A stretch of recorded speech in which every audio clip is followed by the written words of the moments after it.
Você sabia que Miqueias foi contemporâneo do profeta Isaías e até acredita-se que eles se conheciam?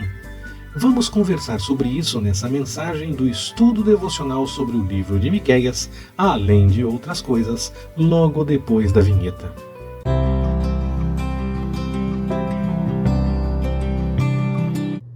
Olá, Pastor Ricardo na área. Graça, paz e alegria. Nós teremos duas mensagens para que possamos conversar a respeito do livro do profeta Miqueias. E para essa conversa ficar completa, você precisa participar. E você pode fazer isso através do espaço de comentários. Lá você pode fazer as suas observações a respeito dessa mensagem, as suas ponderações, trazer o seu testemunho para edificar outras pessoas e também fazer as suas perguntas. Permitindo o Senhor, vou responder aos comentários e assim nós podemos crescer no entendimento das coisas do Senhor e aprofundar ainda mais esse nosso estudo devocional a respeito, neste caso, do livro de Miqueias. O nome do profeta, Miqueias, vem do hebraico. E ele significa, o significado desse nome é lindo. O significado é: quem é como Deus? Quem é como Deus? Foi um profeta levantado por Deus para profetizar principalmente em Judá. Pensando a respeito de data do livro do profeta Miqueias, da sua atuação profética, o seu ministério acontece durante os reinados de Jotão e Acás e também Ezequias. A sua mensagem ela é dirigida tanto ao Reino do Sul, principalmente, né? Mas também dirigida ao Reino do Norte. Ele é um profeta que fala aos dois reinos. Por isso a sua profecia contempla as cidades de Jerusalém, de Judá, e também de Samaria, que seria Israel, o Reino do Norte.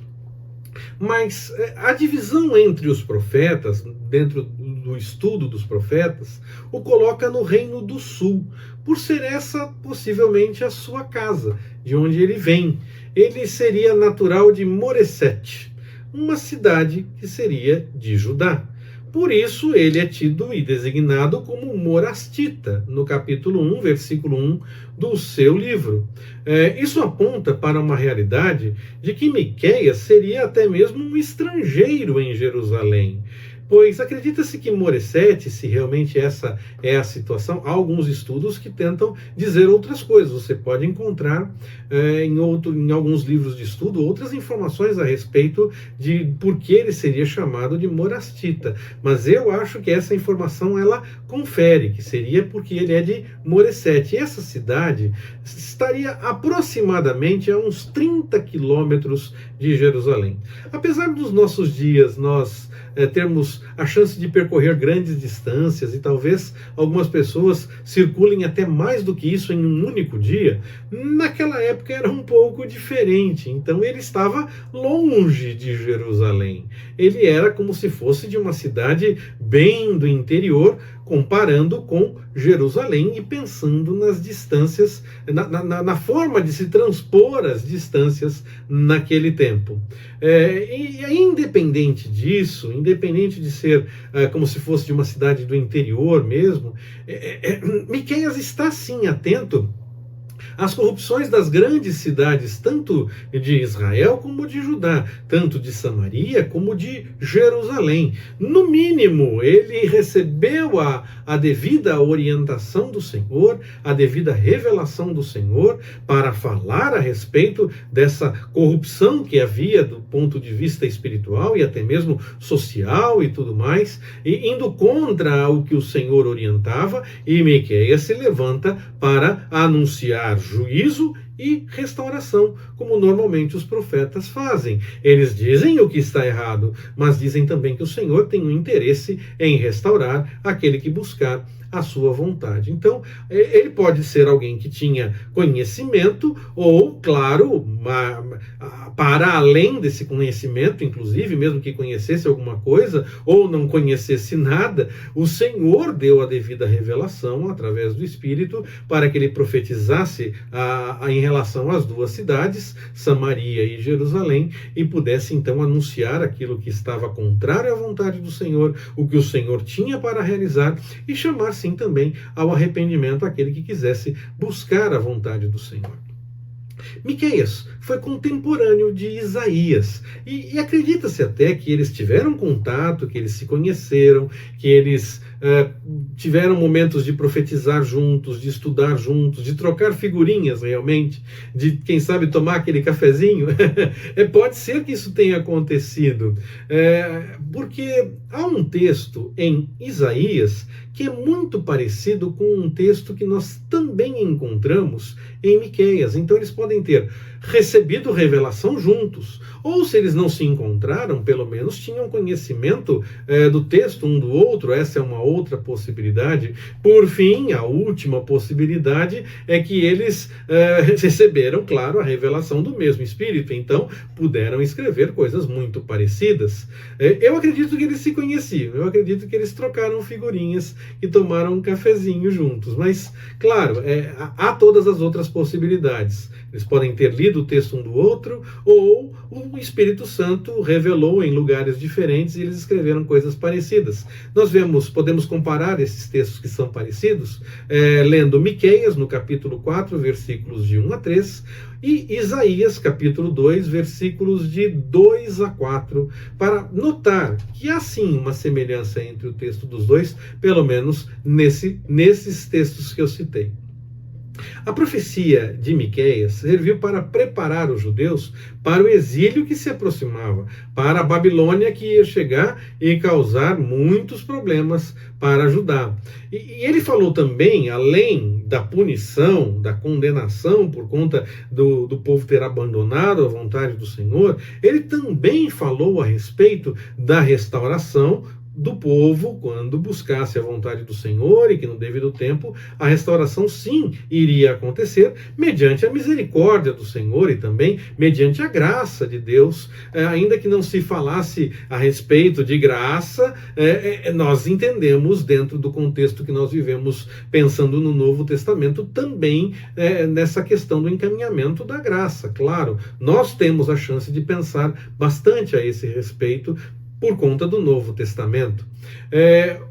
Então Miqueias apontava sim para a punição que se aproximava, mostrava que havia erro, que havia pecado, mas também apontava para a restauração que viria da parte do Senhor para aqueles que buscassem a vontade dele, e que no devido tempo o Senhor completaria a obra e haveria o encaminhamento para a restauração. Isso quer dizer o quê? Que apesar do julgamento divino se aproximar por conta do pecado, o povo da aliança experimentaria a libertação mais uma vez de forma milagrosa, com a intervenção do Senhor no meio das situações que estivessem acontecendo. Foi o que aconteceu quando o povo tem a ordem da volta, que nós lemos tanto em Crônicas como nos textos de Esdras, por exemplo. Nós lemos a ordem da volta dada por Ciro e essa coisa toda. E o povo voltou porque o Senhor abençoou e restaurou o povo a partir do momento em que, claro, chegou a hora de voltar e o povo estava buscando, arrependido, a vontade do Senhor, ou pelo menos queria buscar melhor as coisas do Senhor. Ainda patinou um pouco. Nós conhecemos a história em Esdras e Neemias. O povo ainda teve alguns momentos em que fez algumas coisas que não estavam de acordo com a lei, mas estavam dispostos a buscar e a viver de acordo com a vontade do Senhor depois do que aconteceu, depois do exílio. Como eu já disse em outras das nossas conversas, muitas das mensagens dos profetas apontam sim para a questão do erro, do pecado e da punição que viria por conta do erro e do pecado cometido, mas também falava a respeito da restauração. Era um chamado, todas essas mensagens eram sempre chamados para o arrependimento, para a mudança de vida, buscando as coisas de acordo com a vontade do Senhor, para viver de acordo com o que o Senhor tinha. Havia uma promessa de restauração que ia para além, então, da questão da punição por conta do erro cometido. Além disso, a profecia de Miqueias também aponta que nos dias do profeta havia profetas que diziam mentiras, que quando falavam apenas o que o povo realmente queria ouvir, quando a liderança queria ouvir, aquilo que o povo tinha mais interesse em ouvir. Não falavam inspirados pelo Senhor, diziam apenas as coisas que pareciam agradar mais. Infelizmente, essa é uma realidade que ainda permanece nos nossos dias. Há muitos que só falam das bênçãos, das coisas boas, dos momentos agradáveis, e quando alguém tenta dizer que há necessidade de corrigir algum caminho, esse muitas vezes não é visto de forma boa, a não ser aqueles que são tocados realmente pelo Espírito Santo e ouvem o chamado do Senhor. Muitos não dão atenção para profetas que falam da necessidade de restauração, da necessidade de mudança, ou de profetas que anunciam que alguma coisa ruim está se aproximando. Não, vamos falar de coisas boas para atrair coisas boas. Misericórdia! Nós temos que falar daquilo que o Senhor anuncia. E se o Senhor revela que uma fome, uma devastação, alguma coisa ruim está por acontecer, Ele está anunciando para que os devidos preparativos sejam feitos, para que nós estejamos prontos para enfrentar uma dificuldade que se avizinha. O Senhor pode revelar antecipadamente isso para que as pessoas se preparem, para que estejam prontas para o acontecimento. Então, sim, um profeta pode falar também de coisas que não são tão agradáveis, e mesmo assim, o resultado será o cuidado do Senhor, porque vai apontar para a direção do que o Senhor tem para realizar, e Ele está preparando para que se enfrente aquele momento de dificuldade também. Uma profecia pode também anunciar, então, coisas que chamam para a mudança, para a conversão, para o arrependimento, até mesmo falando a respeito de punição, de dificuldades que se aproximam, de problemas que podem acontecer, e tudo isso pode ser anunciado porque o Senhor está chamando, quer seja para a mudança, quer seja para que estejamos preparados para os acontecimentos, como eles vão se desenrolar no correr da história. Nós precisamos aprender a discernir realmente aquilo que o Senhor tem para falar. Que o Espírito Santo possa realmente nos orientar, que nós estejamos prontos, que nós estejamos dispostos e disponíveis ao que o Senhor tem para dizer e que nós queiramos ouvir o que o Senhor mesmo tem a revelar. Em vez de preferirmos apenas profecias que sejam agradáveis. Algumas vezes nós precisamos sim ouvir alertas para que venhamos a fazer a correção de um caminho. Outras vezes nós precisamos ouvir que coisas ruins estão se aproximando para que façamos os devidos preparativos e possamos enfrentar um momento de dificuldade. E também, claro, há momentos em que o Senhor nos exorta a permanecermos no caminho porque estamos buscando a sua vontade, e então a palavra será uma profecia dizendo das coisas boas e das coisas certas que estão acontecendo. Que deixemos o Senhor realmente agir e ouçamos o que Ele tem para falar através dos seus profetas, através das pessoas que Ele levanta também em nossos dias.